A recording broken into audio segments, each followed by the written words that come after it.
wage hikes. So the elections just happened, and then some of the states are actually increasing their minimum wage. Arizona did it last election, increased the minimum wage to $15 an hour from, I think it was like $10 an hour. It was a substantial increase. It was ridiculous.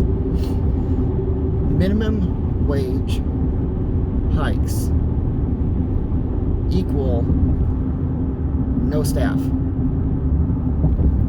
That means the more minimum wage hikes are increased, the more frequent they happen, the higher up they go, the less ability you have as perhaps a would-be bakery employee or a teenager just looking for a bakery job because you're interested in the field.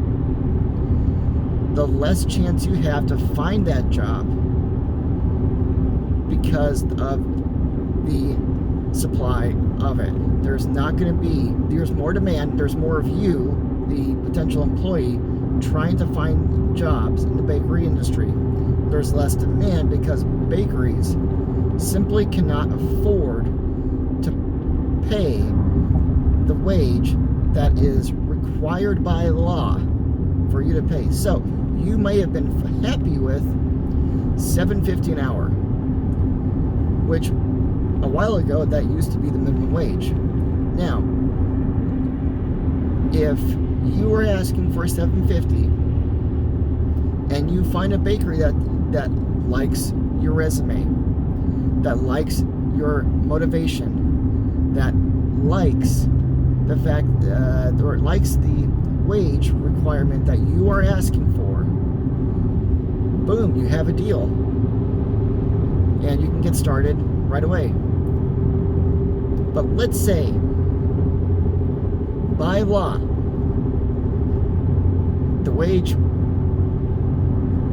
requirement, the minimum wage is now $8 per hour. Only a 50-cent change, 50 cents, and that's it. Now the bakery says, I just can't afford you right now. But it's only 50 cents. Yes, but my bottom line is going to be taxed. They're not going to tell you this, but this is a major point for them. They need to know that not only is your resume fantastic, it needs to be superior. And since you're a teenager, you only need part-time, and so I really need a full-time employee, just one, because I can't afford to pay for several part-time employees at different wages. So 3 potential hires for just a part-time job. Let's say one was a teenager, one was an older individual who just wants to do some preparation work in the bakery or do the front counter stuff. And then there was a person who's going to manage dishwashing and stuff like that. Now, the bakery cannot hire any of them. It can't set the hours for them. It can't pay them. It refuses to do so because it will hurt the bakery. It will hurt the bakery from being able to produce the results that they want, to be able to get the return on investment that they desire. So what do? They hire one staff member to do all 3 of those jobs. It's going to tax that staff member, but it's $8 an hour. So they need to get the most they can out of the employee. And believe me, the bakery does not want to do that. The bakery rather hire a few other staff members and know that they're not going to be personally, physically taxed out from the amount of labor they have to do. They're going to do enough so they are efficient. They are perfect at the jobs they do. So when a minimum wage hike is voted in, expect there to be a reduction in available jobs or an increase in the minimum requirements for that job, including things like certifications that may have not been important previously, things like total years in experience, things like understanding the terminology, taking a test to make sure that you understand what is needed for them. So minimum wage hikes hurt the bakery business. They hurt every business around. But as a bakery, you're not making millions of dollars a year. You're making a good profit to take care of your business. So in order to do that more effectively, more efficiently, you want to hire staff that are competent, they're good at their work, are excited about going to work. And it's the other issue about minimum wage hikes. You may be required to bring on someone that just isn't a right fit. Or you, the individual, just need a job. And you don't want to have to work too hard, but you're going to demand that the minimum wage laws force the bakery to pay you the $8 an hour. Or let's say that $15 an hour.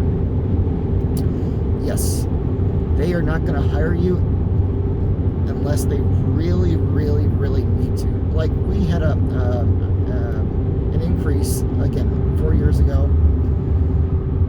I looked at the cost of hiring a full-time staff member, full-time at the base level of $35 an hour. No, I can't do it. I can't do it for a while. To hire a staff member at full-time at $15 an hour will hurt my bottom line. It will hurt my profit. It will actually hurt my business. I will have to start charging more per order, or find other ways to gain money that won't drive away customers. So remember, the more wage hikes go up, the less potential for job opportunity. And then what is the next thing after that? Most likely, and what we've seen before, and this is not trying to bash certain political parties, this is just how things work, especially in the type of government that we have right now. The odds are there are going to be laws passed that require employers to start accepting staff members just about on any basis. You have to accept a black woman in order to take care of women's rights, of minorities' rights. And this person may be completely incompetent. Not only does that hurt you, the business owner, it hurts that individual too.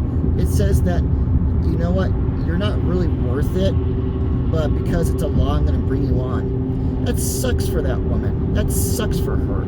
She should want to feel proud that she's getting that job, that she can produce as much as she can and be able to succeed. And then if that is not the end job that she wants and she can take it to the next level, then she can do so.